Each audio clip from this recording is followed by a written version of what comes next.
भारत के उद्योग व्यापार जगत, भारत के लोगों में जो आज उत्साह है, जो आज काम करने की तड़प है और सफलता के लिए जिस प्रकार से पूरा देश 140 करोड़ लोग एकत्र हुए हैं, मुझे लगता है कि कोई ताकत दुनिया की ना हमें रोक पाएगी, ना हमारे को थम पाएगी। मित्रों, ये स्वदेशी मेला में भारत मंडपम क्यों चुना गया? क्योंकि एक प्रकार से स्वदेशी वस्तुओं को बड़े पैमाने पे पूरे इस भारत मंडपम के ऑर्गेनाइजिंग में जहां जहां पे भारत में क्षमता थी, उसको इस्तेमाल करके देश के सभी राज्यों का कुछ ना कुछ योगदान भारत मंडपम में है। अब ये जिन कुर्सी पे हम बैठे हैं, टेबल है, ये राजस्थान के कारीगरों ने एक महाराष्ट्र की कंपनी के माध्यम से यहां बनाया। ये जो कारपेट सामने देख रहे हैं, ये कश्मीर खाड़ी से आया है। वहां के बुनकरों ने अच्छी तरह बनाकर यहां भेजा। जो बाहर का कारपेट है, ये भदोही उत्तर प्रदेश से आया है।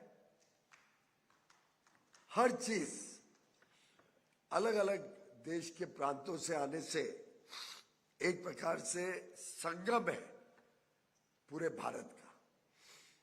और मुझे लगता है कि आप में से कितने लोग पहले आए हैं भारत मंडपम? बहुत कम है। कैसा लग रहा है बाकी लोगों को? जो आप लोग जो पहली बार आए हैं, एक हिम्मत बढ़ती है कि नहीं अपने देश के भविष्य के बारे में?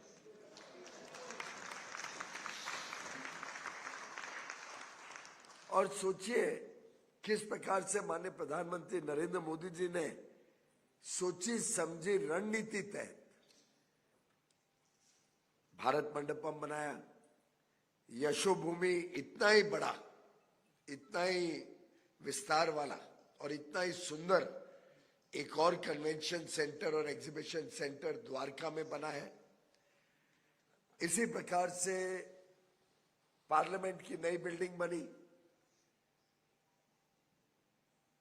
जो नॉर्थ ब्लॉक, साउथ ब्लॉक अंग्रेजों के समय से सरकारी दफ्तर थे, उसमें से सरकारी दफ्तर निकाल के वहां युगायुगीन एक विश्व का सबसे बड़ा म्यूजियम नई दिल्ली में बनेगा, जो भारत के प्राचीन काल से आज तक विश्व को योगदान को दर्शाएगा।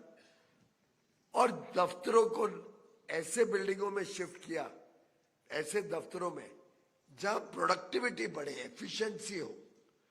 आप लोग गए होंगे पहले, उद्योग भवन में गए होंगे, कभी ministry north block, south block में गए होंगे। हमारे अफसरों ने तो पूरा जीवन निकाल दिया। हमने भी 2014 से 2024 तक लगभग इन दफ्तरों में काम किया, पुराने दफ्तरों में। अब तो वाणिज्य भवन में शिफ्ट हो गए। आप में से कितने लोग वाणिज्य भवन आए हैं? बहुत कम है। अगली एक बार मीटिंग वाणिज्य भवन में भी रखनी चाहिए। और कोई कारण नहीं है। मैं आपका हौसला बढ़ाना चाहता हूं, आपको दिखाना चाहता हूं कि प्रधानमंत्री नरेंद्र मोदी जी की सोच कितनी स्पष्ट है कि देश की गुणवत्ता बढ़े, हर एक चीज अच्छी क्वालिटी की हो। देश में जो हम काम करते हैं, चाहे प्राइवेट सेक्टर हो चाहे सरकार हो, इसकी प्रोडक्टिविटी बढ़े, एफिशिएंसी से काम हो, समय अनुसार काम हो। और जब तक अच्छी क्वालिटी, अच्छी पैकेजिंग, अच्छी ब्रांडिंग, सही तरीके से ढंग की मार्केटिंग ना हो, तब तक हम विश्व के बाजार कैप्चर नहीं कर पाएंगे। ये बात सच है कि विश्व की चुनौतियों के बावजूद, कहां दो युद्ध चल रहे हैं, यूक्रेन रशिया, पश्चिम एशिया का कई महीनों से युद्ध चल रहा है, विश्व में बड़ी अनिश्चितता का काल है। उस सब के बावजूद भारत एक प्रकार से like an oasis in the desert तेजी से आगे बढ़ रहा है।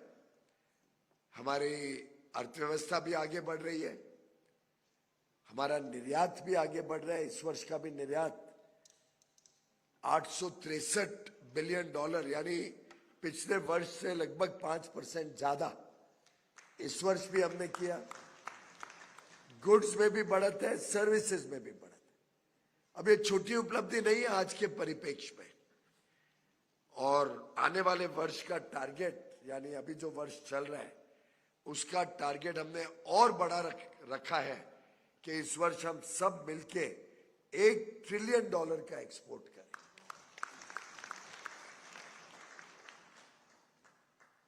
एक नेसेयर वर्ड आपने सुना होगा, कई लोग बड़े नकारात्मक सोच के लोग होते हैं, वो जरूर आलोचना करेंगे।